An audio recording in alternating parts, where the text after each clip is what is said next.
আসসালামু আলাইকুম। এনটিভির নিয়মিত অনুষ্ঠান মার্কেট ওয়াচে আপনাদের সবাইকে আমন্ত্রণ জানাচ্ছি। দর্শক মণ্ডলী, আমি আজকে আপনাদের সাথে থাকবো আহমেদ রশিদ লালী, আর আমাদের সাথে আলোচনায় যোগ দিয়েছেন, আমি পরিচয় করিয়ে দিচ্ছি, জনাব নাসির আহমেদ, সাবেক সভাপতি আইসিএবি এবং চার্টার্ড অ্যাকাউন্টেন্ট, উনি একজন এফসিএ।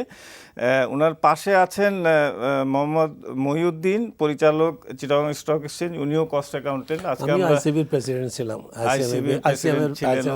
আমরা দুইজনকেই পেয়েছি আজকে আমাদের সাথে। পরবর্তীতে মার্চেন্ট ব্যাংক অ্যাসোসিয়েশনের প্রেসিডেন্ট জনাব সাইদুর রহমান যোগ দেবেন টেলিফোনে।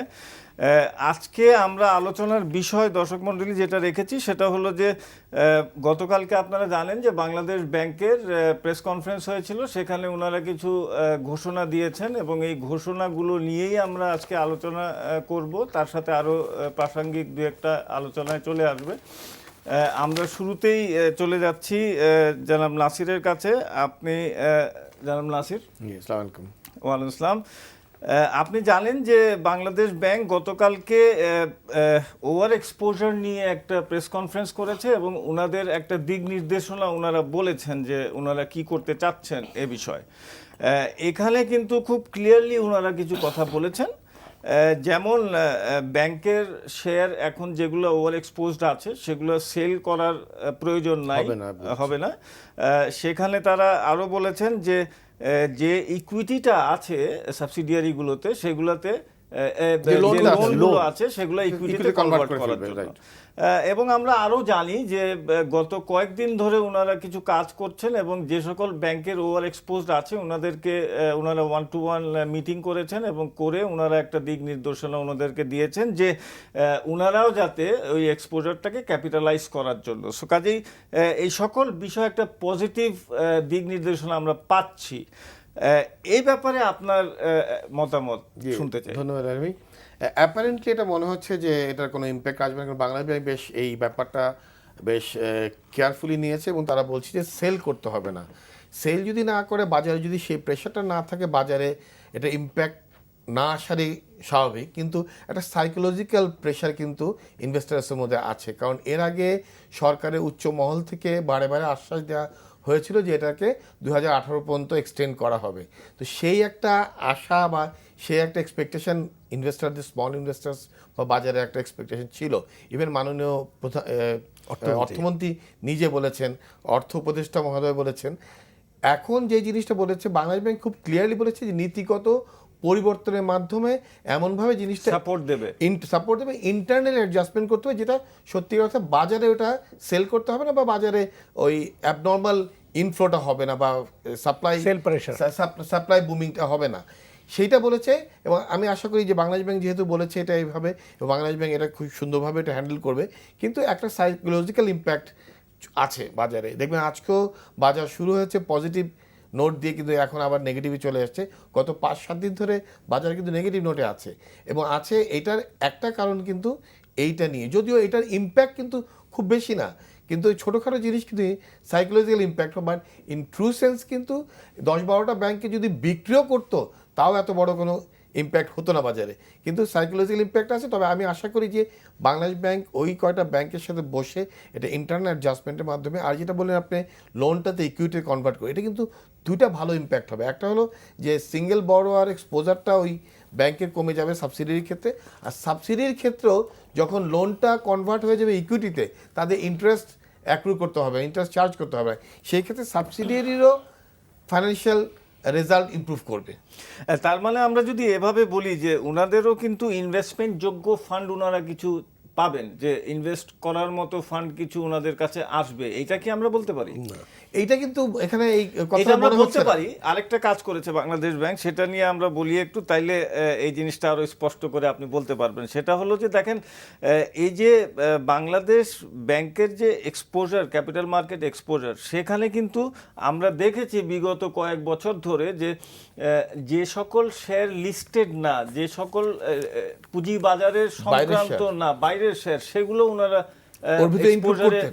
নিয়ে এসছেন, বিল্ডিং বানাবার জন্য লোন নিয়েছে সেটাও এক্সপোজারে নিয়েছেন, বুথ খুলেছে লন্ডনে কোনো ব্যাংক সেইটারও এক্সপোজারে নিয়ে এসছেন। তো এই জিনিসটা বাংলাদেশ ব্যাংক গতকালকে বলেছে যে আমরা কম্পোনেন্টস গুলো ঠিক করবে। আমরা রিস্ট্রাকচারিং Restructure করব। করবে। সো এই কম্পোনেন্টস গুলো যদি রিস্ট্রাকচারিং করা হয় এবং নন লিস্টেড যে সকল বিষয়াদি আছে সেগুলো যদি এক্সপোজারে না কাউন্ট আনা করা হয় তাহলে বিনিয়োগযোগ্য ফান্ড অনেক রিলিজ হবে। অনেক রিলিজ এবং আমি মনে করি এখন যে বাজারের অবস্থা আছে, অনেক জায়গায় পি রেশিও সিঙ্গেল ডিজিটে চলে এসছে অনেকগুলো ভালো কোম্পানির ক্ষেত্রে। এই ক্ষেত্রে আমরা আগে যখন 2008-9 বলতাম যে 40-এর নিচে পি থাকলে ইজ এ ইনভেস্টেবল পোর্টফোলিও, এখন পি রেশিও সিঙ্গেল ডিজিট 8, 9, 10 এরকম 10-এর নিচে চলে এসছে। টোটাল পুঁজি বাজারের পি হলো 15, সেটাই বলছি টোটাল পি, কিন্তু আপনি সিঙ্গেল ডিজিট অনেকগুলো আছে, অনেকগুলো ভালো আছে। company, জি। তো এখন একটা মোক্ষম সময়, একটা মোস্ট ডিজায়ারেবল সিচুয়েশন। এখন কিন্তু ওইভাবে রিস্ট্রাকচারিং করে কম্পোনেন্টগুলি চেঞ্জ করা যায় এবং ব্যাংকগুলোকে, আমাদের কিন্তু পুঁজিবাজার ইনস্টিটিউশন না আসলে পুঁজিবাজার ভাইব্রেন্ট হবে না। এই ইনস্টিটিউশন আনার জন্য ওই যে কম্পোনেন্টগুলো চেঞ্জ করে দেওয়া হয়, যে নন লিস্টেডগুলো এক্সপোজারের বাইরে থাকবে বা অন্য শুধুমাত্র লিস্টেড কোম্পানিজে যেইটা ডাইরেক্ট ইনভেস্টমেন্ট আছে ব্যাংকে সেটাই কনসিডার করবে, তাহলে ইমপ্রুভ করবে। আরেকটা জিনিস হচ্ছে ওনারা যেটা আগে চেঞ্জ করেছেন, আগে যেটা ছিল 25% 10% of the liability, total liability, that was huge. আর এখন করেছে 25% of the paid up capital, equity, not paid up capital. equity by paid up capital, reserve, written earning, statutory reserve এবং শেয়ার প্রিমিয়াম, এই চারটা। এখন অনেকগুলো ব্যাংক আছে যাদের, অনেকগুলো বেশ 2-1টা ব্যাংক আছে যাদের এখনো 400 কোটি টাকা পেড আপ ক্যাপিটাল হয়নি। তো পুরো ইকুইটিতে 1000 crore নিচে থাকে অনেক ব্যাংকেরই, ম্যাক্সিমাম ব্যাংকে। সেখানে 25% মানে 250 কোটি টাকা। তো সেই জায়গায় তো ইনভেস্টমেন্টের তাদের অপরচুনিটি কমে গেছে। শুধু কম্পোনেন্ট চেঞ্জ না, আমি বলবো এই লিমিটটাকে একটা আইদার, আগে যেরকম ছিল 25% লায়াবিলিটি, ইন্ডিয়াতেও 40% আছে, হ্যাঁ ইন্ডিয়ার মধ্যে দেশে আছে, আমরা আবার ওই জায়গায় চলে যেতে পারি যে 25% অফ দি লায়াবিলিটি, অথবা এইখানে এটাকে 10% অফ দি লায়াবিলিটি, অথবা এটাকে 25% অফ দি ইকুইটি না করে আমি একটু বাড়াতে পারি, 40% করে দিতে পারি, 40% ইকুইটি করতে পারি, 50% ইকুইটি করতে পারি। কারণ ইকুইটি তো খুব রেস্ট্রিক্টেড, 4টা কোম্পানির মাত্র, paid up capital, retained earning, share প্রিমিয়ামের অ্যাকাউন্ট টাকা আর statutory reserve. Right, thank you. Modin ভাই, একই প্রশ্ন আপনার কাছে, যে কালকে যে বাংলাদেশ ব্যাংকের প্রেস কনফারেন্স হয়েছে সেটার ইম্প্যাক্ট পুঁজিবাজারে, আমি একটু বলি যে এটা পজিটিভলি আমাদেরকে নিতে হবে। তার কারণটা হচ্ছে যে বাংলাদেশ ব্যাংক কথাও বলেছে যে আমরা ইতিবাচকভাবে জিনিসটা নিচ্ছি, পুঁজিবাজারকে আমরা ইতিবাচক ধারায় থাকতে দিতে চাই এবং যা সহযোগিতা করা প্রয়োজন আমরা সেই জিনিসটা করব। তো এখন এই সকল বিষয়াদি নিয়ে আপনার মত, কেননা রিউমার্স বাজারে অনেক আছে যে টাইম বাড়ানো হয় নাই, কিন্তু এইটা কি যদি টোটাল এক্সপোজারটাকে, এক্সেস এক্সপোজারটাকে যদি ক্যাপিটালাইজ করা হয়, সেটা কি টাইম এক্সটেনশনের চেয়ে ভালো একটা হলো না? মানে 2 বছর ধরে আপনার আবারও এই একই জিনিস ঝুলে থাকলো, আর যদি ক্যাপিটালাইজ করে নেওয়া হয় তাহলে ওয়ান্স ফর অল এটা শেষ হয়ে গেল। ধন্যবাদ। আসলে প্রবলেম যেটা হচ্ছে, আমরা ফান্ডামেন্টালি একটা কথা বলি, there should be a consistency of the government policy. এই কনসিস্টেন্সির প্রশ্ন থেকে আপনার ট্রাস্ট জন্মায়।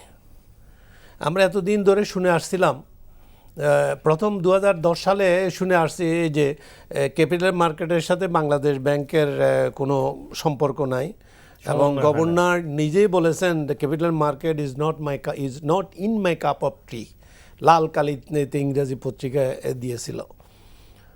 তারপরে গভর্নমেন্টের দায়িত্বশীল মন্ত্রী মিনিস্টাররা বলছে যে capital market is nothing, it is not adding anything to the economy. Market এর সম্বন্ধে আমরা তখন কথা বলেছি যে গভর্নমেন্টের বেটার পলিসির জন্য মার্কেটে এক্সুবারেন্স বাড়ছে, যেটার সাথে আমরা অ্যাগ্রি করি না। বলে যে আপনারা আসলে সরকারকে হয়তো পছন্দ করেন না, তার ফলে যা হওয়ার হয়েছে। হওয়ার পরে আমরা যে পলিসি ডিসিশনগুলো নিচ্ছি, এর মধ্যে আমার যে পলিসি ডিসিশনের প্রতি পাবলিকের ট্রাস্ট কতটুকু, এটা আমাদেরকে দেখতে হবে। আমি একটু ব্যাকে যাই, আমরা যখন প্রণোদনার কথা বলছিলাম তখন বাংলাদেশ ব্যাংক 1000 কোটি টাকা দিছিল, এখন তখন সবাই বলেছে যে এটা একটা ভালো কাজ হয়েছে, বাট আমি একমাত্র লোক আমি যে ইটস নট ওয়ার্কেবল, যে প্রসেসে এটা ওয়ার্ক করে নাই। পরের বছর বাজেটে আইসা গভর্নমেন্ট এটার জন্য বরাদ্দ দিল, কারণ যাদেরকে উপরে চাপায়া দিয়েছিল ওদের কাছে তো টাকা নেই, ওরা কোত্থেকে ইন্টারেস্ট মাফ করে দেবে, কোত্থেকে কী করবে, দিল ফান্ড দেওয়ার পরে যেসব শর্তগুলো দিয়েছে সেই শর্তর ফলে এই ফান্ডটা আনইউটিলাইজড পড়ে আছে। এখন যে কথাটা এতদিন ধরে বাজারে চালু ছিল যে এটার ওই ইয়েটা বাড়াবে, টাইমটা বাড়াবে অ্যাডজাস্টমেন্টের, এই যে টাইমটা বাড়াবে, আমি প্রথম বলবো যে এই ধরনের জিনিস ইয়েতে ব্যাংকিং অ্যাক্টে থাকা উচিত না। এটা হলো প্রথম। অন্য দেশে কোথাও থাকতে পারে, অন্য দেশের অনেক কিছু আছে, যাই হোক। তারপরে আমাদেরকে বলা হলো যে এটা আমরা এটা বাড়িয়ে দিচ্ছি। এখন এসে বললো যে না, আমরা এটা বাড়াবো না, পলিসি অ্যাডজাস্টমেন্ট করছি।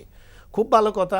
এখন পলিসি অ্যাডজাস্টমেন্ট আপনি যেটা করছেন, make it clear to the public যে পলিসি অ্যাডজাস্টমেন্টটা কীভাবে ওয়ার্ক করবে। আপনি যেভাবে ভেঙে বললেন যে এই ব্যাংকের লোনটাকে ইকুইটিতে কনভার্ট করবে, তো কনভার্ট করতে গেলে এটা কতদিন সময় লাগবে, এটার একটা টাইম ফ্রেম থাকা উচিত, কারণ এটা একটা ভালো পদক্ষেপ। আমি বলবো যে এটাতে ইকুইটি এই যে কনভার্ট করলে সাবসিডিয়ারিগুলোর ফান্ড জমবে, অন্যভাবে তাদেরকে ইন্টারেস্ট কাউন্ট করতে হবে না, বিশাল একটা অ্যামাউন্ট। নাম্বার 2 হচ্ছে বাজারে বিক্রি করার জন্য নন কমপ্লায়েন্সের, ওদের যে বাংলাদেশ ব্যাংকের দিক থেকে যে নন কমপ্লায়েন্সের একটা থ্রেট ছিল, থ্রেট তো চলে থাকলো না। তো এখন যেটা হলো বিশ্বাসের যে যেগুলো হচ্ছে how soon we are going to do it. এটার ব্যাপারে মদিন ভাই যেটা আমরা শুনেছি এবং ওনারাও বলেছেন যে আজকে যদি না হয় তাহলে নেক্সট উইক একেবারে ফার্স্ট ডেতেই হয়তো তারা একটা সার্কুলার দেবেন যে কম্পোনেন্টস কি কি হবে এবং ক্যাপিটালাইজেশন কিভাবে হবে, এটার একটা প্রসেসটা সার্কুলারের মাধ্যমে ওনারা দিয়ে দিচ্ছেন। সেটা তাড়াতাড়ি আসা উচিত। তারপরেও যেমন সেফ ধরনের ফিড আপ ক্যাপিটাল বাড়াতে হবে। Bangladesh bank has got nothing to do with the process. এটা প্রসেসের জন্য তাকে সিকিউরিটিজ অ্যান্ড এক্সচেঞ্জ কমিশনের পারমিশন নিতে হবে, জয়েন্ট স্টক কোম্পানির ওখানে যেতে হবে, এখানেও একটা প্রসিডিউর আছে। তো আমি আশা করব সেই প্রসিডিউর যেন স্বল্প সময়ে এগুলো যদি করা হয় তাহলে কিন্তু পাবলিক বিশ্বাস করবে, নাহলে কিন্তু পাবলিক প্রশ্নবোধক নিয়েই থেকে যাবে আগের মতো। এখন বাজারে যে অবস্থায় আসছে, এই অবস্থায় আমি আপনাকে একটা জিনিস বলবো যে সিকিউরিটিজ অ্যান্ড এক্সচেঞ্জ কমিশন থেকে নর্মালি আমাদের দেশে, অন্যান্য দেশে বাজার যখন অস্বাভাবিক বাজার দর বেড়ে যায় তখন ওদেরকে জানতে চায় কেন হয়েছে। আমি একই প্যারামিটারে বলবো যে কোনো কোম্পানির শেয়ারের দাম যখন অস্বাভাবিকভাবে পড়ে যায় তাহলে সেই কোম্পানিকেই বলতে হবে যে আমার শেয়ারের দাম তো এই পর্যায়ে আসার কোনো কারণ নেই। কোম্পানি যদি এ কথাটা বলে যে আমার সেল বেড়েছে, আমার প্রফিট বেড়েছে, আমার আর্নিং বেড়েছে, আমার প্ল্যানিং ভালো, আমার শেয়ার কেন এর দাম আসবে, এটা অযৌক্তিক। এই ধরনের একটা প্রভিশন বোধহয় আমাদের দেশে দরকার, না হলে পাবলিকের ট্রাস্ট জন্মে না। ধন্যবাদ মহিউদ্দিন ভাই। আমি একটু নাসির ভাই আপনার কাছে আসতে চাচ্ছি। আপনি জানেন যে ফাইন্যান্সিয়াল অ্যাক্ট একটা হয়েছে, সেই হিসাবে সকল কোম্পানির হিসাব জুন ক্লোজিং হতে হবে এবং সেখানে একটা ওয়েভার দেয়া আছে ব্যাংকস এবং financial institution, insurance and NBFI. জি, তো এই ব্যাপারে, এবং এটা 1 জুলাই 2016 থেকে ইমপ্লিমেন্ট হবে, এসইসি কালকে সিদ্ধান্ত নিয়েছে পরশুদিন। তো এই ব্যাপারে আপনার ইয়েটা, মানে এইটা যদি হয়, জুন এন্ডিং যদি হয় অ্যাকাউন্টসের, তাহলে ইম্প্যাক্টটা কি পড়বে? এনবিআর এর জন্য সুবিধা হবে যে একবারে ওনারা ইয়ে করে নিলেন, কিন্তু অন্যান্য যে সকল কোম্পানি আছে, কারোর মার্চে আছে, কারো সেপ্টেম্বরে আছে, ওনাদের উপরে কি কোনো প্রেশার আসবে কিনা? এটা অবশ্যই প্রেশার আসবে। আজকে আমি দেখলাম একটা কোম্পানি 18 মাসে অ্যাকাউন্টস করে তারা কমপ্লাই করে বলছে ডিভিডেন্ড ডিক্লেয়ার করেছে, একটা ইন্টারিম ডিভিডেন্ড 18 মাসে বলছে যে আমরা ফাইন্যান্স অ্যাক্ট 2015-এ যেটা আসা হয়েছে, কিন্তু এটা ফাইন্যান্স অ্যাক্টে ইনক্লুড করা হয়েছে, কিন্তু এটা কিভাবে আমি ওই স্টেপ করে ওইখানে যাব, এখন যারা ডিসেম্বর ক্লোজিং আছে, মার্চ আছে, তারা জুন ক্লোজিং কীভাবে যাবে? সেই ক্ষেত্রে কি একটা 18 মাসে অ্যাকাউন্টস করবে নাকি 6 মাসে অ্যাকাউন্টস করবে? তাহলে এজিএমটা কীভাবে হবে, অ্যানুয়াল জেনারেল মিটিংটা কীভাবে হবে? এগুলো অনেক কিছু কিন্তু আছে। অ্যানুয়াল জেনারেল মিটিংয়ে কিন্তু আইনগত একটা আছে যে অ্যাকাউন্ট ক্লোজিংয়ে 9 মাসের ভিতরে হতে হয়, বছরে একটা করে হতে হয়, একটা থেকে আরেকটা 15 মাসে বেশি গ্যাপ থাকতে পারে না। এই 3টা বেসিক আইনগত বাধা আছে বা আইনগত বাধ্যবাধকতা আছে এই কোম্পানিজ অ্যাক্টে। এখন সেইগুলো যে কীভাবে অ্যাডজাস্ট করবে, এখানে কিন্তু জিনিসটা ক্লিয়ার না। আর আমি আরেকটা জিনিস ভাবছি যে আমরা সব কোম্পানি জুনে ক্লোজ করবো, এটা হয়তো এনবিআর এর ট্যাক্স অ্যাসেসমেন্টের ক্ষেত্রে কিছুটা সুবিধা হবে, ইউনিফর্মিটি আনবে, কিন্তু অন্যদিকে চিন্তা করা হয়েছে যে অসুবিধা অন্যদিকে হবে কিনা। আজকে 300 কোম্পানি আছে মনে করি আমি স্টক এক্সচেঞ্জ, 400 ধরেন আপনি। না 400 যদি ধরে থাকি আমি, দেখা যাবে যে ব্যাংক, NBFI, ইন্স্যুরেন্স বাদ দিলে 300 কোম্পানিকে যদি করতে হয়, একটা আমাদের ক্যাপাসিটি বিল্ড আপ করতে হবে। তো আমার এখন চার্টার্ড অ্যাকাউন্টেন্ট ফার্ম যেগুলো আছে, 36টা ফার্ম এনলিস্টেড, SECর এনলিস্টেড, 36টা ফার্মকে 300 কোম্পানির মধ্যে 300 কোম্পানি যদি হয়, বলেন আপনি কিভাবে ওই জুন ক্লোজিংয়ের সময় এই 3 মাসের ভিতরে এটা বা 120 দিনের ভিতরে যে কিভাবে রাশটা হবে। আমি একটু ইন্টারাপ্ট করতে চাচ্ছি। জি মইদুল ভাই, জি বলেন। প্লিজ। আমি ইন্টারাপ্ট করতে চাচ্ছি, যেমন আমারও কোম্পানি আছে, আমরা ক্যালেন্ডার ইয়ার হলো আমরা অ্যাকাউন্টিং করে জানুয়ারি জুন, বাট ট্যাক্স রিটার্ন দেই জুলাই জুন। এই ট্যাক্স রিটার্নের জন্য এই অ্যাকাউন্টিং ইয়ার চেঞ্জ করতে হবে, এটা তো দরকার নেই। গভর্নমেন্ট এটাই বলে দিতে হলে যে এখন থেকে আপনাদের সবার ট্যাক্স ইয়ার হবে July June, that's all. Nasir সাহেব যেটা বললেন যে আপনার এজিএমের কমপ্লিকেশন, অডিটের কমপ্লিকেশন, এগুলোতে যাওয়ার দরকার তো ছিল না মোটেও। তা আমাদের এখানে যে জিনিসটা আমি বলবো যে যার কাজে তার সাজে একটা গ্রামের একটা প্রবাদ আছে। এই যে এই কাজগুলো যে করলো, দুটো অ্যাকাউন্টিং বডি আছে বাংলাদেশে, দেশে অনেক চার্টার অ্যাকাউন্টেন্ট আছে যারা পলিটিক্স করে, মেম্বার পার্লামেন্টের মেম্বারও আছে, মিনিস্টারও আছে। ওনাদের সাথে কনসাল্ট করলেও তো হতো যে আমরা চাচ্ছি যে সব রিটার্নগুলো একই ডেটে হোক, তাহলে কি করার দরকার? তো অ্যাকাউন্টিংয়ের চেঞ্জ এই এদের এই অ্যানুয়াল রিপোর্ট তো চেঞ্জ করার দরকার নেই, এমনি জানুয়ারি জুলাই জুনে তো এমনি দেওয়া যায়। আমি দিচ্ছি, আমার কোম্পানি দিচ্ছে আজকে 10 বছর ধরে। জুলাই জুন আমরা ইন্টারনাল ম্যানেজমেন্টের জন্য জানুয়ারি ডিসেম্বর আমি অডিটও করাই ওইভাবে, কিন্তু ট্যাক্সের জন্য অ্যাকাউন্টসটা জুলাই জুন করে দিছি। কারণ প্রথম যারা আমি এটা সিক কোম্পানি কিনছিলাম, ওরা যখন ছিল তারা ওইভাবে করছে, আমরা ওইটা চেঞ্জ করার দরকার তো নাই এটা। না, কিন্তু এইটা বেনিফিটটা কত Benefit-টা হবে কোথায়? এবং বেনিফিট এগেইনস্ট কস্ট বেনিফিট, এটা এই হ্যাসেলটা কতটুকু হবে এটাও দেখা সবাই দরকার। যখন আপনার ইনকাম ট্যাক্স অফিসে রিপোর্ট নেওয়া যাবে, আপনার তো ওখানে সবাই পুলিশ লাগবে, সবাই একই সময় দিলেন। আপনি এখানে বলতেছেন যে অমুক দিন গাড়ি এটা চালানো যাবে না, এখানে রোড ডিভাইডার দাও, এখানে লোড ডিস্ট্রিবিউশন করছেন, তা আপনি এখানে ডিস্ট্রিবিউশনটা লোনটা কনসেন্ট্রেট করে ফেলতেছেন আপনি লোনটা তো কনসেন্ট্রেট করে ফেলছেন। তার মানে একটা সমস্যা দেখা দিতে পারে in terms of Workflow. Human resources ও Capacity, দুই দিক দিয়ে। ক্যাপাসিটি এক, আর 2 নাম্বার হলো আপনি যেটা বলছেন যে লোডটা পড়বে এই আমাদের ইনকাম ট্যাক্স অফিসগুলোতে, অফিস অডিটর সে- দুটোর উপরে পড়বে। অডিটরের তো আমরা বললাম তারপরে ট্যাক্সের অ্যাডভাইজার যারা আছে ওদের উপরে তাদের উপর তাদের উপরে পড়বে। তো এইটা একটা সমস্যা ওই আমরা সময় মনে ইন্ডিভিজুয়াল করি। আছে, শুধুই কোম্পানি দেখেন, আমরা ইন্ডিভিজুয়াল সাবমিশনও আছে। ইন্ডিভিজুয়াল সাবমিশন আছে। একটা জিনিস দেখেন, একটা জিনিস ভালো মনে করেন, আমাদেরকে যখন শনিবারে বন্ধ দেওয়া হলো, তখন ব্যাখ্যা দেওয়া হয়েছিল যে ফ্যামিলির সাথে বেশি সময় দেওয়া যাবে, তেল বাঁচবে, উমুক যাবে, তুমুক যাবে। শনিবারে কি রাস্তায় মানুষ কম থাকে? জাম তো এরকমই থাকে। না, তো এখন এটা যে আমরা গভর্নমেন্ট রেভিনিউটাকে ভালো করে হিসাব করার জন্য সবগুলো একসাথে রিটার্নগুলো এক জায়গায় আনতে পারেন, সমস্যা নেই। অ্যাকাউন্টিং ইয়ার চেঞ্জ করতে হবে, এটা তো দরকার নেই। ট্যাক্স ইয়ার চেঞ্জ করেন, যে আপনার ট্যাক্স ইয়ার হবে July to June, July June, আর তো কিছু লাগে না। রাইট। আমরা আরেকটা প্রশ্ন নিয়ে আলাপ করতে চাচ্ছি, সেটা হলো যে আপনারা জানেন যে স্মল ক্যাপিটাল প্ল্যাটফর্ম এটা ড্রাফট রুল ফাইনালাইজ করেছে SEC। সেখানে মিনিমাম পেড আপ 5 কোটি টাকা পেড আপ, 30 করোড় পর্যন্ত ইস্যু, কোয়ালিফাইড ইনভেস্টর থাকবে। কোয়ালিফাইড ইনভেস্টরের মধ্যে ইনস্টিটিউশন এবং হাই নেটওয়ার্ক থাকবে, ইন্ডিভিজুয়ালস। CDBL এ আলাদা সেপারেট বিও অ্যাকাউন্টস খুলতে হবে। প্রিমিয়াম যদি হয় তাহলে বুক বিল্ডিংয়ে যেতে হবে, সেখানে আন্ডার রাইটারও থাকবে, মার্কেট মেকারও থাকবে। জনাব সাইদুর রহমান, বাংলাদেশ মার্চেন্ট ব্যাংক অ্যাসোসিয়েশনের প্রেসিডেন্ট, ওনার সাথেও একটু টেলিফোনে কথা বলবো। উনি কি আছেন লাইনে? হ্যালো। হ্যালো, জি সাইদুর ভাই, শুনতে পাচ্ছেন? জি আমি শুনতে পাচ্ছি লালি ভাই। জি, আপনি বোধহয় মাত্র বাংলাদেশ ব্যাংক থেকে এসছেন। আপনার কাছে আপনার প্রতিক্রিয়া জানতে চাচ্ছি, যেহেতু আপনি এবং আমরা অনেকেই এই ফোরাম থেকে, এনটিভির এই ফোরাম থেকে আমরা চেষ্টা করেছি এবং এই সময় বাড়ানো সংক্রান্ত অনেক আমরা চেষ্টা করেছি। তো এই ব্যাপারে আপনার মতামত জানতে চাচ্ছি। গতকালকে যে প্রেস কনফারেন্স হলো এবং তারপরে পরবর্তীতে আজকে অথবা আগামী সপ্তাহের শুরুতে একটা সার্কুলার দিয়ে বিস্তারিত সবকিছু জানানো হবে বলে ওনারা বলেছেন। এ ব্যাপারে আপনার প্রতিক্রিয়া জানতে চাচ্ছিলাম। ধন্যবাদ লালি ভাই।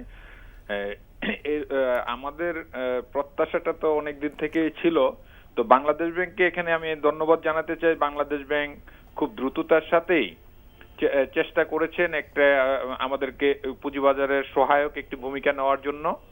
তো সেই প্রেক্ষাপটে তারা আসলে খুব দ্রুত কাজ করতে যে সার্কুলারটা ইস্যু করতে পারে নাই, কিন্তু তাদের মূল অবজেক্টিভ, আমাদের যেমন মূল অবজেক্টিভ ছিল যে এই ডেডলাইনের মধ্যে বিক্রি করতে গেলে বাজারে সেল প্রেসার হবে এবং বিনিয়োগকারীদের মধ্যে এটা একটা সাইকোলজিক্যাল প্রেসার। কিন্তু বাংলাদেশ ব্যাংক এইমাত্র আমি ডেপুটি গভর্নর এবং ইডি সাহেবের সাথে কথা বলেছি, ওনারা খুব স্পষ্টত আমাকে বলেছে যে একটি শেয়ারও বিক্রি করে সমন্বয় করা হবে না, কোনো প্রকার সেল প্রেসার নাই, সেলের কোনো বিষয় নাই। সেল করা ছাড়াও ব্যাংকের আভ্যন্তরীণ ব্যবস্থার মাধ্যমেই এগুলা সমন্বিত হয়ে যাবে। সুতরাং সেলের ব্যাপারে যদি কোনো ব্যাংক কোনো প্রকার শেয়ার সেল করে এই অ্যাডজাস্টমেন্টের জন্য, সেইটা বরঞ্চ তারা উল্টা পানিশমেন্টের আওতাধীন নিয়ে আসবে, সেটা বলেছে। তাহলে তো খুব পজিটিভ মনে হচ্ছে ওনাদের কথাবার্তা। এবং এখানে আরেকটা বিষয় আমি যোগ করতে চাই, তারা আমাদেরকে বলেছে যে দেখেন, শুধু আপনারা চেয়েছেন সময় বাড়ানোর জন্য, আমরা সময় বাড়ানোর পাশাপাশি ব্যাংকগুলার বিনিয়োগের সক্ষমতা বাড়ানোর আমরা চেষ্টা করছি। তো এইটা কিন্তু আমাদের জন্য বাড়তি পাওনা যে তারা বিনিয়োগের সক্ষমতা বাড়ানোর চেষ্টা করছে। সাবসিডিয়ারি কোম্পানিগুলোর ক্যাপিটাল, আপনি জানেন যে এই সাবসিডিয়ারি কোম্পানির ক্যাপিটাল এক্সপোজার থেকে বের করার জন্য আমরা বহু রকম দেন দরবার করেছি, আপনিও ছিলেন এগুলোর মধ্যে। তো এখন কিন্তু সেই সুযোগটা বাংলাদেশ ব্যাংক নিজেই আমাদেরকে করে দিচ্ছে যে আপনারা সাবসিডিয়ারি ক্যাপিটাল বাড়ান, আপনাদের আভ্যন্তরীণ স্ট্রেংথ বাড়ান, পুঁজিবাজার এর জন্য এটা সহায়ক হবে। সাইদুল ভাই, একটা জিনিস যেটা আমাদের নাসির ভাই একটু প্রশ্ন করছিলেন যে ইকুইটিটা কনভার্টেবল হবে, যে লোন কনভার্টেবল হবে ইকুইটিতে, যেটা সাবসিডিয়ারির ক্ষেত্রে, কিন্তু যে সকল ব্যাংকের পোর্টফোলিও ওভার এক্সপোজড আছে সেইগুলোর ব্যাপারে কি কোনো আপনি আমাদেরকে দৃষ্টিপাত করতে পারেন? সেই ক্ষেত্রেও ওনারা একটা আভ্যন্তরীণ ব্যবস্থার কথা বলেছেন। ওনাদের বক্তব্য হলো যে no more sale in connection with the adjustment of exposure. তার মানে আমি যেটা বুঝতে পারছি, এবং আমি এই প্রোগ্রামের শুরুতেই বলেছি যে ওয়ান্স ফর অল ওনারা শেষ করে দিতে চাচ্ছেন যে এক্সেস এক্সপোজারটাকেও ক্যাপিটালাইজ করার জন্য ওনারা যে সকল ব্যাংকের এক্সপোজার আছে, আভ্যন্তরীণ ব্যবস্থা মানে হলো ব্যাংকের, ওনারা যেটা বললো যে দেখেন, যেই কয়টা ব্যাংকে আপনার অতিরিক্ত এক্সপোজার আছে, এক একজনের প্রবলেম কিন্তু এক এক রকম, সবাই প্রবলেম একরকম না। তো যার কারণে আসলে প্রত্যেকটাকে কেস টু কেস ধরে আমাদের সেটেল করতে হবে, কিন্তু যার জন্য যে ট্রিটমেন্ট দরকার, যেভাবে দরকার, সেটা আমরা করব।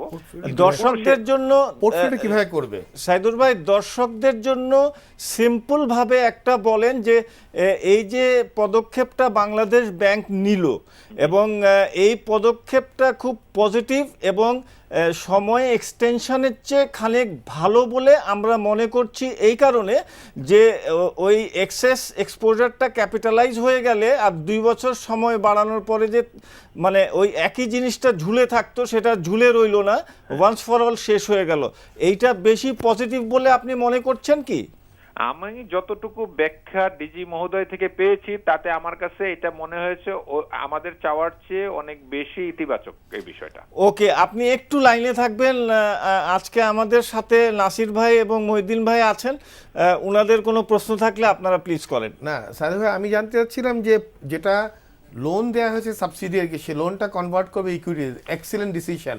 সেই ক্ষেত্রে সাবসিডিয়ারিরও ইন্টারেস্ট অ্যাক্রু করতে হবে না, তার ইন্টারেস্ট চার্জেস কমে যাবে, তার প্রফিটেবিলিটিতে ফেভারেবল ইম্প্যাক্ট আসবে। কিন্তু যেই ব্যাঙ্কগুলো পোর্টফোলিওতে ইনভেস্ট করা আছে, যেটা access of their individual limit, ব্যাঙ্কগুলোর লিমিটের চেয়ে বেশি, সেই পোর্টফোলিওটা কিভাবে ইন্টারনাল অ্যাডজাস্টমেন্ট হবে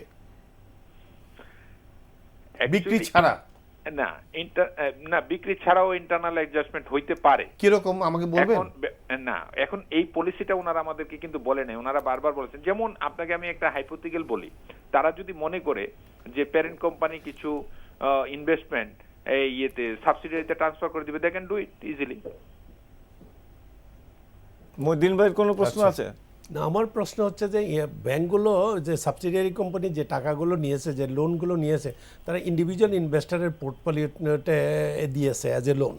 তো সেখানে যদি এখন মার্জিন রেশিওর থেকে যদি ওই লোনটা আর ওখানে যদি রেশিওর অ্যাডজাস্টমেন্টের জন্য সেলের দরকার হয়, সেটাও কি বন্ধ থাকবে? আমার সাইদুল ভাই, আপনি মঈনুদ্দিন ভাইয়ের প্রশ্নটা বুঝতে পেরেছেন? আমার কাছে ঠিক ক্লিয়ার না মহিউদ্দিন ভাই, যদি একটু repeat করেন। 0.5-এ একজনে 0.5-এ 1 লাখ টাকা পাবে, এখন তার কাছে 2 কোটি টাকা ব্যাংকের, 2 লাখ টাকা ব্যাংকের আউটস্ট্যান্ডিং আছে। জি। তো ওই মার্চেন্ট ব্যাংক তার ওই লোন রেশিও ঠিক করার জন্য কি বিক্রি করতে পারবে না? না, সেটা কিন্তু মহিউদ্দিন ভাই ভিন্ন জিনিস। আমরা বলছি এক্সেস এক্সপোজার নিয়ে কথা বলছি, আর ওইখানে তার মার্জিন এক্সপোজার কিন্তু দুইটা, একটা হলো ব্যাংকের এক্সেস এক্সপোজার, আর একটা হলো মার্চেন্ট ব্যাংকের এক্সপোজার টু ক্লায়েন্ট, দুইটা জায়গা আছে এখানে। না, এখানে কিন্তু মূল আমরা যে ডেডলাইন ইস্যু নিয়ে কথা বলছি, ডেডলাইনটা ছিল কিন্তু আমার প্যারেন্ট কোম্পানির এক্সপোজার নিয়ে, ব্যাংকের এক্সপোজার নিয়ে বা লিজিং কোম্পানির এক্সপোজার নিয়ে। তো সেই প্যারেন্ট কোম্পানির এক্সপোজার সমন্বয়ের বিষয়টা নিয়েই কিন্তু আমরা আতঙ্কিত ছিলাম। সেই জায়গাটা আমাদেরকে বাংলাদেশ ব্যাংক ক্লিয়ার করেছে যে স্বস্তি দিয়েছে। সাইদুল সেল করতে হবে না। রাইট Very good, সাইদুল ভাই, very good. আরেকটা জিনিস আমি একটু আপনার কাছে জানতে চাচ্ছিলাম, সেটা হলো যে খুব গুরুত্বপূর্ণ কালকে আরেকটা কথা বলেছেন প্রেস কনফারেন্সে ওনারা, যে এই যে ক্যাপিটাল মার্কেট এক্সপোজারের যে কম্পোনেন্টসগুলা, এগুলাও ওনারা রিস্ট্রাকচারিং করবে। এটা কিন্তু বিরাট একটা কাজ, এবং আমরা বিগত দিনে দেখেছি যেটা পুঁজিবাজার সংক্রান্ত নয় এমন সকল লোনসগুলো কিন্তু এক্সপোজারে ওনারা কাউন্ট করেছেন। তো এই ব্যাপারে আপনার মতামত কি? না, এই দাবিটা তো আমাদের এখনো ওনাদের কাছে আছে যে পুঁজিবাজার এক্সপোজার শুধুমাত্র পুঁজিবাজার সংশ্লিষ্ট ইনস্ট্রুমেন্ট দিয়ে যেন কাউন্ট করা হয়। তো এই সকল বিষয়গুলো সম্পর্কে ওনারা কালকে আসলে খুব দ্রুততার সাথে মেসেজটা দিতে গিয়ে কিন্তু এই সার্কুলারটা এখনো রেডি হয়নি ওনাদের। সার্কুলারটা রেডি হইলে আসলে রিয়েল ব্যাখ্যাটা পাওয়া যেত। আমি বারবারই ব্যাখ্যাটা যেটা পেয়েছি, ওনাদের বক্তব্য ছিল যে আপনারা সেল প্রেশার নিয়ে আতঙ্কিত ছিলেন, আমরা আপনাদেরকে দৃঢ়তার সাথে বলতে চাচ্ছি কোনো প্রকার সেলের প্রেসার বাজারে আসবে না আমাদের এই সকল। হ্যাঁ, কিন্তু যদি এটা রিস্ট্রাকচারিং হয়, কম্পোনেন্ট গুলো যদি রিস্ট্রাকচারিং হয়, এটা আমাদের একটা দাবি ছিল, সেখানে স্পেস ক্রিয়েট হবে মনে হয়, সেখানে একটা স্পেস ক্রিয়েট হবে। ধন্যবাদ সাইদুর ভাই। দর্শক মণ্ডলী, সাইদুর রহমান সাহেব আমাদের সাথে ছিলেন, এবং আজকে এই যে এতদিন ধরে আমরা যে ফাইটটা করছিলাম আমরা সবাই, সাইদুর রহমান সাহেব সহ, যে পুঁজি বাজারের এক্সপোজার নিয়ে টাইমের একটা সংখ্যায় ছিল, সেইটার থেকে আমরা পরিত্রাণ পেয়েছি বলে আশা করছি। আগামী সপ্তাহে সার্কুলারটা আসলে আমরা আরও ক্লিয়ার হব। তবে বাংলাদেশ ব্যাংক খুব ইতিবাচক মনোভাবে আছেন এবং পুঁজি বাজারকে তারা ইতিবাচকভাবে দেখতে চাচ্ছেন, এই মেসেজটাই আমরা পাচ্ছি। ফার্দার ক্লিয়ারেন্স আমরা হয়তো পাবো। তবে এ নিয়ে কোনোভাবেই কোনো রিউমার্স যাতে না হয়, কোনোভাবেই যাতে আপনারা কেউ প্যানিক না হন, খুবই পজিটিভ কিন্তু একটা পদক্ষেপ বাংলাদেশ ব্যাংক নিয়েছে, এবং আমরা সকলে আশা করছি যে এই পজিটিভ পদক্ষেপটা পুঁজিবাজারের জন্য ইতিবাচক হবে। দর্শক মণ্ডলী, এই রিকোয়েস্টটা আপনাদের সাথে থাকবে যে কোনো রিউমারে কান দেবেন না, সময় এক্সটেনশন হয় নাই, এ নিয়ে তার চেয়ে ভালো একটা কাজ হয়েছে, আমরা সেই জিনিসটাই তুলে ধরতে চাচ্ছি। জি মদিন ভাই, আমরা যে প্রশ্নটা ইসের আগে করেছিলাম যে স্মল ক্যাপ প্ল্যাটফর্ম যেটা হচ্ছে, যেখানে আমরা আশা করছি যে এসএমই ফাউন্ডেশন যেটা আছে, এসএমই ফাউন্ডেশন থেকেও কিন্তু এরকম ওনারা চাচ্ছিলেন যে স্মল ক্যাপ প্ল্যাটফর্ম যদি আলাদা হয়, ছোট ছোট কোম্পানি যেগুলো 4-5 কোটি টাকার কোম্পানি, ওনারা ওখানে সুযোগ পান। তো এই ব্যাপারে আপনার যে একটা ড্রাফট কালকে ফাইনালাইজ হয়েছে এসইসিতে, সেটা এখন পাবলিক ইসে আসবে, আরও কোনো চেঞ্জ যদি করতে হয়। তো এই ব্যাপারে আপনার এটা একটা আমাদের চাওয়া ছিল। তো তার আগে, এটার উত্তর দেওয়ার আগে আমি আর একটা কথা বলবো, যে আমরা এর আগে যে অ্যাকাউন্টিং ইয়ারের কথা যেটা বলছিলাম, যে সবগুলো জুলাই, জি প্লিজ, হ্যাঁ, এটা করার ফলে পুঁজিবাজারে কিন্তু এটার একটা ইম্প্যাক্ট পড়বে। সবগুলো ডিসক্লোজার সেপ্টেম্বরে চলে যাবে, সবগুলো কোম্পানির এজিএম সেপ্টেম্বরে হবে, হলও পাবেন না এজিএম করার জন্য। আর সেটা বড় কথা না, সবচেয়ে বড় কথা হলো সারা বছর পুঁজিবাজার কি দিয়ে চলবে, এখন ফার্স্ট কোয়ার্টারের ডিক্লারেশন হলে এক ধরনের বাজারে ইম্প্যাক্ট হয়, ডিভিডেন্ড ডিক্লারেশনের সময় হলে একরকম হয়। এখন তো সবাই একই মাসে মোরলেস 10-15 দিনের মধ্যে সব শেষ হয়ে যাবে, তো এক মাসের মধ্যে তো বাকি মাস পুঁজি বাজারটা কীভাবে গাইডেড হবে এই জিনিসটাও বোধহয় দেখা উচিত। তো আরেকটা জিনিস, আপনি যে কথাটা এসএমই ফাউন্ডেশনের কথা যেটা বলেছেন, সরি ফাউন্ডেশন না, এসএমই লিস্টিং বা আলাদা এসএমই যে স্মল ক্যাপ, এটা ভালো উদ্যোগ, কিন্তু যে কোনো ভালো উদ্যোগ কিভাবে বাস্তবায়ন হয় সেটা হলো সবচেয়ে বড় কথা। এই যে কাদেরকে আমরা স্ক্রিনিং করে এই প্ল্যাটফর্মে দেব, কে করবে সেই স্ক্রিনিংটা, এবং সেই স্ক্রিনিং করার সময় যারা যে কাগজপত্র দেবে সেই কাগজপত্রগুলো কারা অডিট করবে। যেমন আমি প্রথম বলবো যে ওই যারা এসএমই যারা এখানে লিস্টিংয়ের জন্য আসবে, ওই অডিটরও প্যানেল অডিটর হতে হবে, নাম্বার 1। নাম্বার 2 হচ্ছে যে ওদের যদি অ্যাসেট রিভ্যালুয়েশন করার প্রশ্ন ওঠে তাও লিস্টেড ভ্যালুয়ার দিয়ে আসতে হবে, নাহলে হবে কি, এবং আমাদের স্মল ক্যাপের মধ্যে এরকম ভালো লোক অনেক যেরকম আছে, খারাপ লোকও আছে। এখন যদি এমন হয় আমাদের সিস্টেমের কারণে, এবং সেইখানে ওরও এই যে পুঁজিবাজার থেকে অনেকে টাকা নিয়ে চলে গেছে। আপনি একটা জিনিস দেখেন যে কতগুলো কোর্টের রায় হয়েছে, আমাদের ওই কী বলে ট্রাইব্যুনালের রায় হয়েছে, এখন আসামি খুঁজে পাওয়া যায় না। তো যে আসামিটা খুঁজে পাওয়া যায় না তারে ফাঁসি দিলেও কি, জেল দিলেও কি, জরিমানা দিলেও কি। তো এই ধরনের যেন না হয় আমাদের প্রথম থেকে সতর্ক হতে হবে। এবং আপনি একটু বলছিলেন যে যেই নীতিমালা যেটা হয়েছে বা রুলস যেটা হবে সেটা পাবলিক এক্সপোজারের উপরে জন্য দেওয়া হবে। আসলে পাবলিক এক্সপোজার তো দিচ্ছেন, পত্রিকা পড়ে মতামত দেওয়া খুব ডিফিকাল্ট জিনিস। আমি ব্যক্তিগতভাবে প্রায়গুলোতে অ্যাটেম্প করি, কিন্তু অনেক সময় লাগে। তার থেকে ঢাকায় চিটাগং ওটার উপরে 2-3টা যদি ক্লোজ ওয়ার্কশপ করে যদি এরা ফিডব্যাকটা নেয় তাহলে সেটা বোধহয় ভালো হবে। ভালো উদ্যোগ, কিন্তু ভালো রেজাল্ট হবে যদি আমরা প্রসেসে কোথাও ভুল না করি। কারেক্ট, প্রসেসে যদি আমরা কোনো ভুল না করি। নাসির ভাই, আপনার মতামত এ ব্যাপারে? না, আমি মহিউদ্দিন ভাইয়ের সাথে একমত যে প্রতিটাই এটা একটা ভালো উদ্যোগ যে ছোট কোম্পানিগুলো, স্মল ক্যাপিটালাইজ কোম্পানিগুলো যাতে বড়গুলোর সাথে একটা কম্পিটিশনে গেলে এটা অসম প্রতিযোগিতা হয়, তাদেরকে যদি আলাদা একটা প্ল্যাটফর্ম করা যায় তাহলে। আর আমরা দেখেছি ছোট স্মল ক্যাপ কোম্পানিগুলো নিয়েই কিন্তু অনেক খেলা হয়েছে, অনেক সময় অনেকটা সুযোগ সন্ধানী লোকজন সবসময় হয়ে থাকে, এগুলোতে। সেই জন্য এগুলোকে একটা আলাদাভাবে করা যায়, এটা একটা নিঃসন্দেহে ভালো উদ্যোগ। কিন্তু আমি মহিউদ্দিন ভাইয়ের সাথে একমত যে প্রসেসটা কীভাবে, উদ্যোগটা কীভাবে ইমপ্লিমেন্ট করব এবং ইমপ্লিমেন্টের পরবর্তী সময় এটা কীভাবে অপারেট করব সেই জায়গায় যদি আমরা খেয়াল করি বা সেই জায়গায় আমরা কেয়ারফুল হই তাহলে এই উদ্যোগটা অবশ্যই ভালো, এটা ভালো রেজাল্টও দিবে বলে আমি আশা করি। এটা খুবই ভালো উদ্যোগ, এবং আমি মনে করি এটা প্রত্যেকটা বড় দেশে আছে, large cap, small cap and mid cap. তো এই জিনিসটা আমার মনে হয় যে আপনি যদি খেয়াল করেন যে এখানে কিন্তু ম্যান্ডেটারিলি মার্কেট মেকার থাকবে, এটা বলে দিচ্ছেন ওনারা যে যদি খারাপ হয় তাহলে ওনারা বাই করবেন, যদি ভালো হয় তাহলে মানে বেশি যদি হয়ে যায়, ভালনারেবল হয়ে যায়, তখন সেল করে সেটা কন্ট্রোল করবেন। তো সালি ভাই, মার্কেট মেকার থাকবে, মার্কেট মেকারও তো একটা ব্যবসায়ী।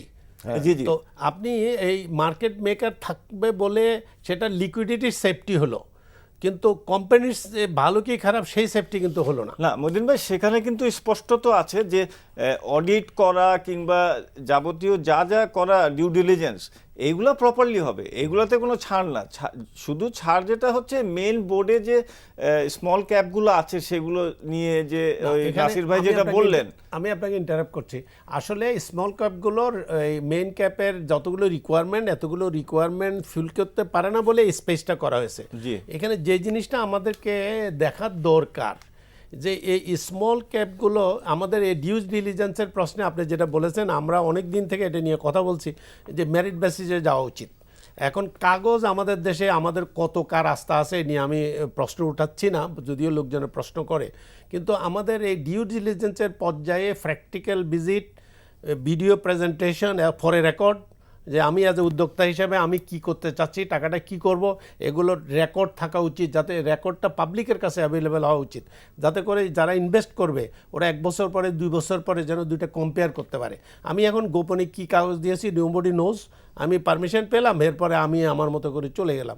আমি সাজেস্ট করব যে এই ডিউ ডিলিজেন্সের প্রসেসটাকে নতুন করে চিন্তা করা, এর সাথে প্র্যাকটিক্যাল ভিজিট রাখা যায় কিনা বা আরও কোনোভাবে ডকুমেন্টেশন করা যায় কিনা, এবং সেই ডকুমেন্টটা ইনভেস্টারের কাছে, আমি পাবলিকের কাছে দিতে বলছি না, যে যেই যারা ইনভেস্টার হবে টার্গেটেড ইনভেস্টার তাদের সাথে শেয়ার করা যায় কিনা, তাহলে ম্যানিপুলেশনের আসপেক্টটা হয়তো কিছুটা কমবে।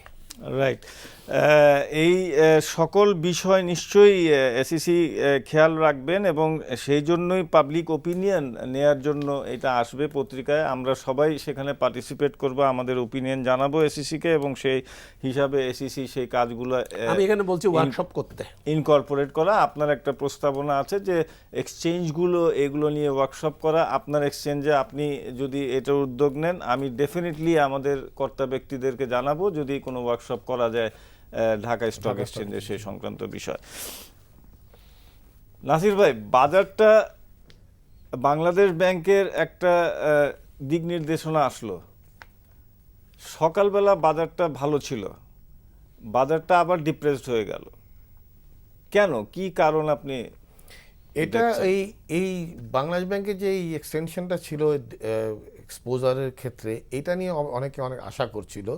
সেই জন্য প্রথম যেটা একটু আশা করছি, আশাটা ভাবছে যে হয়নি, কিন্তু এটা যখন ডিটেল, যেটা সাইদুর রহমান সাহেব বললেন যে ডিটেলটা এখনও বলা হয়নি, অনেক তাড়াতাড়ি করা হয়েছে, খুব শিগগিরই বাংলাদেশ ব্যাংক দিবে, সেই ডিটেলসটা আসলে মানে মানুষের ভুলটা ভেঙে যাবে, বাজার আবার নর্মালি হয়ে যাবে। আর বাজারটা কিছুদিন ধরে তো বেশ চাপে আছে, সকালবেলা দেখা যায় ইমপ্রুভ, প্রতিদিন সকালে মোটামুটি দেখা যায় ব্ল্যাক। এই মুহূর্তে ইন্ডেক্সটা 15 মাইনাসে আছে। জি, আমার হয়েছিল 15-16 প্লাস দিয়ে শুরু হয়েছিল। আমার বক্তব্য হচ্ছে যে পুঁজিবাজারে এই দেখেন আজকে আমাদের ইন্টারেস্ট রেট কোথায় গেল, আজকে আমাদের উদ্বৃত্ত টাকা ব্যাংকে অনেক পড়ে আছে। এই কোনো বিষয় কিন্তু ইম্প্যাক্ট পুঁজিবাজারে আসছে না।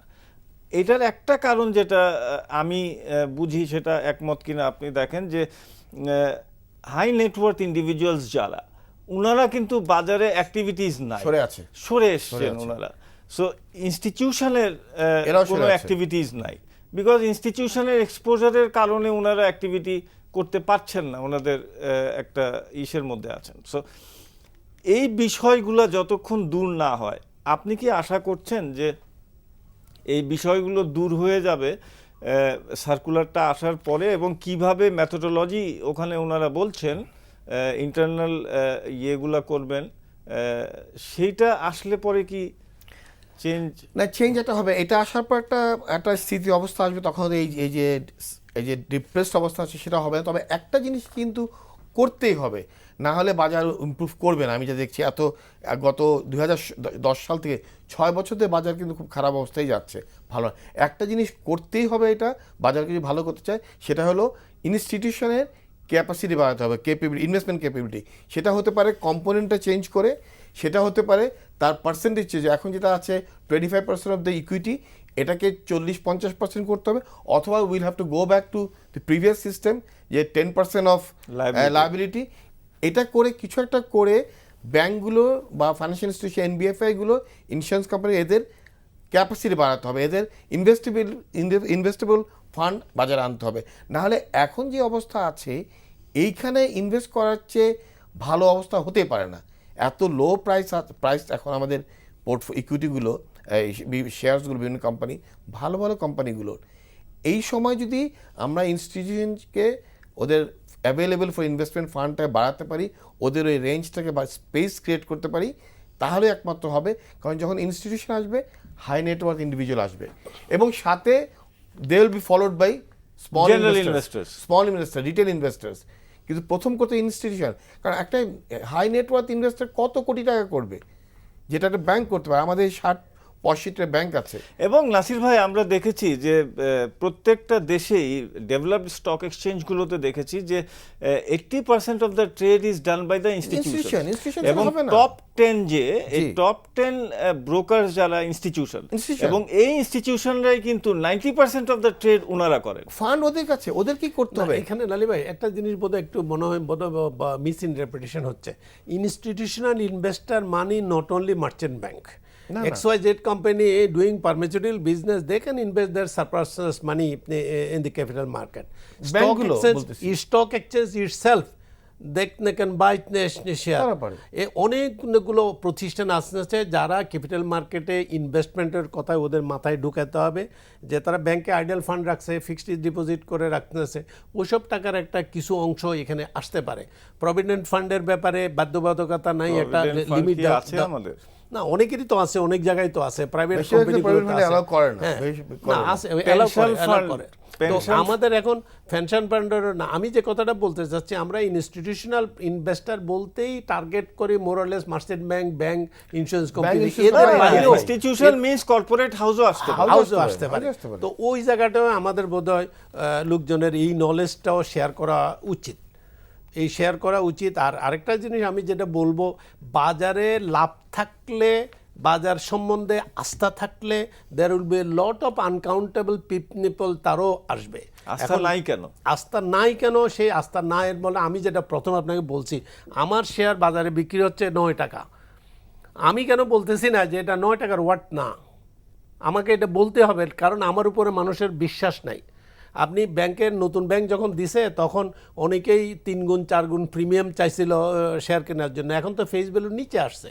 কিন্তু মহিউদ্দিন ভাই, আমি যদি আমি এইভাবে শেষ বলি করি। যে আপনার শেয়ার 9 টাকায় এবং এই শেয়ারটা আপনার কোনো কারণ নাই 9 টাকা যাবার, তাহলে আপনি রিপারচেজ করতে পারেন। এবং রিপারচেজ যদি করতে, বাইরের দেশগুলো তো আছে, তো রিপারচেজের আইন করতে হবে।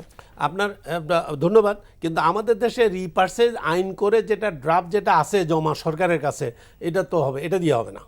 ওখানে বলা আছে আপনি ওভার ক্যাপিটালাইজ হলে রিপারচেজ করতে পারবেন, কিন্তু আপনার শেয়ার বাজার দর কমে গেলে এটা হবে না। ওইটা ম্যাচিউরড ইকোনমিতে রিপারচেজের যে ফর্মুলাটা আছে, কোম্পানিজ অ্যাক্ট যেটা এখন পেন্ডিং আছে, ওখানে ওইটাই ঢুকিয়ে দেওয়া হয়েছে। আমরা চিটং স্টক এক্সচেঞ্জে ব্যক্তিগতভাবে আপত্তি করেছি, এটা হয় না। আমরা রিপারচেজ চাচ্ছি ওটা, যে আপনি বাজার থেকে মানুষ থেকে 20 টাকা 10 টাকার শেয়ার 25 টাকা নিছেন, এখন আপনার শেয়ার যদি কোনো কারণ ছাড়া যদি কমে যায়, you have to buy it back. সেই জায়গায় আমি বাই আসতে ব্যাক চাচ্ছি। হলে এখানে যেটা Change করতে হবে। না, আমি এখানে সে কথা- অ্যামেন্ডমেন্ট যেটা আছে সেটা বলছে যে একবার যখন কিনবেন আপনাকে পার্মানেন্ট ক্যাপিটাল রিডাক্ট করতে হবে, এটা বাজার বিক্রি করতে হবে। Reduction of that's what we don't want. এখন সেখানেই সমস্যা। এবং এই জিনিসটাই আমরা চেঞ্জ করতে চাচ্ছি। আপনি রিপারচেজ করার সুযোগ দিতে হবে, তাহলে পুঁজিবাজারে অন্যান্য দেশে যেটা আছে, যে আমার শেয়ার যদি 8 টাকায় চলে আসে, আমি যদি দেখি যে কোনো কারণ নাই, আমি এটা রিপারচেজ করব। As investment চলে আসবে। as an investment, As an Reduction of investment, capital হবে not না। reduction As of in- capital. not reduction of তো capital, which এখন is not আপনারা allowed. যেটা চাচ্ছেন, আমরা যেটা চাচ্ছি, আমাদের বলে দিল হ্যাঁ আইন হয়ে আসতেছে, আইন হয়ে আসলে তো যে এই আইন তো আমরা চাইনি। আমরা অনুষ্ঠানের শেষ পর্যায়ে, নাসির ভাই, শেষ আপনার 30 সেকেন্ডে যদি আপনার লাস্ট বক্তব্য, বিনিয়োগকারীদের জন্য এই মুহূর্তে কি করণীয়, যেখানে বাংলাদেশ ব্যাংক ইতিমধ্যে খুব পজিটিভ একটা মুভ নিয়েছে। আমি বলবো যে এখন হলো বিনিয়োগের জন্য মোক্ষম সময়। এখন যেসব প্রাইস, শেয়ার প্রাইস যা আছে, তাতে ইপিএস দেখে যদি আপনি কিনেন, পি দেখে যদি কিনেন, পি রেশিও, এবং কোম্পানিগুলো যাচাই করে গেলে একদম এক্সিলেন্ট টাইম এখন কেনার জন্য। Long দুটা term. জিনিস হয়েছে, যেটা এখন কেনাটা প্রফিটেবল, এখন কিন্তু আস্থার একটা অভাব আছে। এই আস্থার অভাবটা দূর করার জন্য সরকারকে কাজ করতে হবে।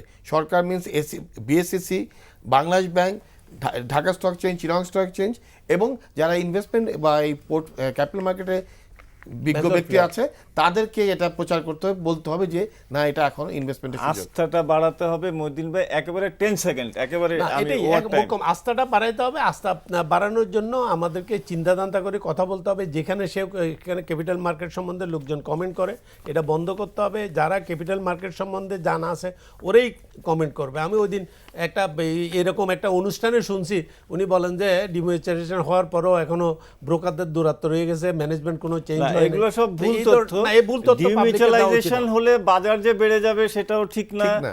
Wrong expectation. ডিমিউচুয়ালাইজেশন একটা আলাদা জিনিস। দর্শক মণ্ডলী, আজকে আমরা অনেক বিষয় আলোচনা করেছি, হয়তো আপনারা উপকৃত হয়েছেন শুনে। আজকের মতো প্রোগ্রাম এখানেই শেষ করতে হচ্ছে। আগামী রোববার দিন আবার একই সময় প্রোগ্রাম দেখার, রোববার দিন বোধহয় 1 মে বন্ধ আছে, 2 তারিখে এই প্রোগ্রাম দেখার জন্য অনুরোধ করলাম, আমন্ত্রণ জানালাম। আজকের মতো এখানে শেষ করছি। আসসালামু আলাইকুম।